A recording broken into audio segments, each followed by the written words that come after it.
Hello friends, మీరు చూస్తున్నారు tech గురు YouTube channel. Andhra Pradesh ఉద్యోగ సమాచారం ఈరోజు డేట్ చూసుకుంటే 5 మార్చ్ 2024. చాలా ముఖ్యమైన సమాచారం ఉంది. వీడియోని ఎక్కడ స్కిప్ చేయకుండా చివరి దాకా అయితే చూడండి. చాలామంది వీడియో చూస్తున్నారు కానీ చాలా తక్కువ మంది వీడియోని లైక్ చేస్తున్నారు. కొంచెం వీడియో లైక్ చేసి సపోర్ట్ చేయండి.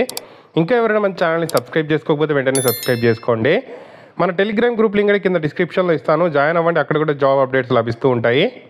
సో ఫస్ట్ అప్డేట్ చూసుకుంటే మెయిన్స్కు 1:100 నిష్పత్తిలో ఎంపిక చేయాలి అని చెప్పి గ్రూప్ 2 అభ్యర్థుల నుంచి ఏపీపీఎస్సీకి వెల్లువెత్తుతున్న వినతులు అని చెప్పి రావడం జరిగింది.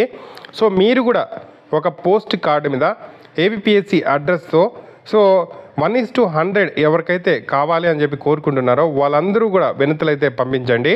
ఇటీవల జరిగిన గ్రూప్ 2 ప్రిలిమ్స్లో ప్రశ్నలు కఠినంగా వచ్చినందున మెయిన్స్కు 1:100 నిష్పత్తిలో అభ్యర్థులు ఎంపిక చేయాలని చెప్పి వినతులు అయితే వెల్లువెత్తుతున్నాయి. నిరుద్యోగ సంఘాల నుంచి ఏపీపీఎస్సీ కార్యాలయానికి అధిక సంఖ్యలో విజ్ఞప్తులు అయితే అందుతున్నాయి.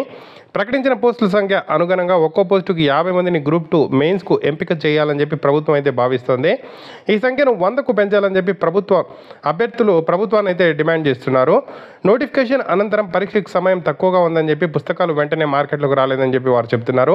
ముఖ్యంగా నూతన సిలబస్ కింద చేర్చిన భారత సమాజం ఏదైతే ఇండియన్ సొసైటీ అంశాన్ని చదవడానికి ఇబ్బంది పడ్డామని చెప్పి వాపోయారు. త్వరలో జరిగే గ్రూప్ 1 ప్రిలిమ్స్ అనంతరం కమిషన్ సమావేశం అయితే కానుంది. అందులో గ్రూప్ 2 అభ్యర్థుల వినతులపై చర్చించే అవకాశం అయితే ఉన్నట్టు ఇక్కడ సమాచారం అయితే రావడం జరిగింది. సో మీరు ఎవరో పంపిస్తున్నారని చెప్పి వెయిట్ చేయకుండా మీరు కూడా ఏపీపీఎస్సీ కార్యాలయానికి మీ వినతుల్ని 1:100 కావాల్సిన వాళ్ళు వెంటనే మీ వినతులు అయితే పంపించండి. సో ఏదైతే మనకు గ్రూప్ 1 ప్రిలిమ్స్ ఎగ్జామ్ మార్చ్ 17 జరిగిన తర్వాత కమిషన్కి సంబంధించి ఇక్కడ సమావేశం అయితే జరిగే అవకాశం ఉంది. అందులో చర్చించే అవకాశం ఉన్నట్లు ఇక్కడైతే సమాచారం అయితే రావడం జరిగింది. నెక్స్ట్ అప్డేటు, కనీసం 4 వారాల గడువు ఉండాలి. కీపై అభ్యంతరాల సమర్పణకు కనీసం వారం గడువు ఇవ్వండి. రెండింటికి మధ్య గడువు కుదించడం రాజ్యాంగ విరుద్ధం.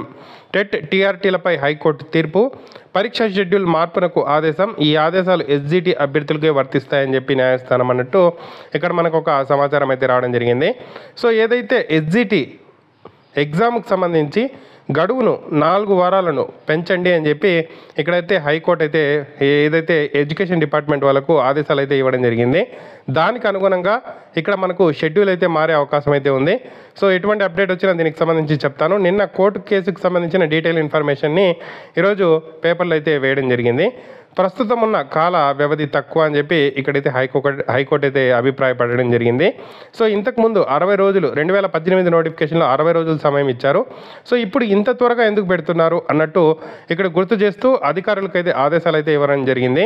అట్లీస్ట్ 4 వారాలైనా ఈ ఎగ్జామ్కి ఏదైతే టెట్ ఎగ్జామ్ కంప్లీట్ చేసిన తర్వాత సో టీఆర్టీ ఎగ్జామ్కి అయితే 4 వారాల గడువైనా ఇవ్వండి అన్నట్టు ఇక్కడైతే ఆదేశాలు ఇవ్వడం జరిగింది. సో ఎడ్యుకేషన్ డిపార్ట్మెంట్ ఏదైతే నిర్ణయం తీసుకుంటున్నది అయితే చూడాల్సి అయితే ఉంది. సో ఇప్పటిదాకా ఉన్న కోర్టు కేసు అప్డేట్ అయితే ఇది. నెక్స్ట్ చూసుకుంటే అటవీ శాఖ ఎఫ్పిఓ అలాగే ఏఎఫ్పిఓ ఫారెస్ట్ రేంజ్ ఆఫీసర్లు ఇలాంటి చాలా రకాల నోటిఫికేషన్లకు సంబంధించి ఆల్రెడీ ఫైనాన్స్ డిపార్ట్మెంట్ అయితే క్లియరెన్స్ ఇచ్చింది. నోటిఫికేషన్లు అయితే ఇప్పటిదాకా రిలీజ్ చేయలేదు. సో పరిగి సుధీర్ గారు ఒక 10 days బిఫోర్ అడిగినప్పుడు వారంలో రిలీజ్ చేస్తారు అని చెప్పి ట్విట్టర్లో ట్వీట్కి అయితే రిప్లై ఇవ్వడం జరిగింది. సో ఇప్పటిదాకా నోటిఫికేషన్లు అయితే రాలేదు. ఎప్పుడు వస్తాయనేది అయితే చూడాల్సి అయితే ఉంది. సో ఆర్థిక శాఖ అనుమతి లభించి ఇంత జాప్యం అయితే జరుగుతుంది అటవీ శాఖ నోటిఫికేషన్లకు సంబంధించి. సో వెంటనే రిలీజ్ చేస్తే చాలామంది అభ్యర్థులు ఆ నోటిఫికేషన్ల కోసం అయితే ఎదురు చూస్తున్నారు. సో వాళ్ళందరికీ న్యాయం అయితే జరిగే అవకాశం అయితే ఉంటుంది.